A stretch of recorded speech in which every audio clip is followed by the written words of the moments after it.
Congratulation sir नवीन टाटा नेक्सॉनसाठी. तुमचा साईबाबा ऑटोमोबाईलसोबत बुकिंगपासून ते डिलिव्हरीपर्यंतचा experience कसा होता हे आम्हाला जाणून घ्यायला आवडेल. ओके, सो ॲक्च्युली मी एक महिन्यापूर्वी Tata Nexon creative plus dark edition book केली होती.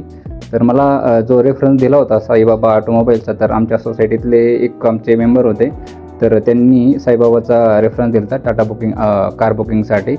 तर फर्स्ट ऑफ ऑल मी इथं कॉन्टॅक्ट केला, तर तो पंकज पाटील सरांना केला. तर सरांचा खूप मोठा गायडन्स भेटला की कार बुकिंगपासून की कोणकोणते मॉडेल्स आहेत आणि फीचर्स काय आहेत आणि अमाऊंट जे आहे फायनलाइज करण्यापर्यंत. तर सरांनी खूप हेल्प केली. तर येस, ओव्हरऑल खूप भारी एक्सपिरियन्स आहे आणि आज मी डिलिव्हरी घेतली आहे सकाळी 11 वाजता. तर yes, that's all. Thank you so much sir. Have a safe rides.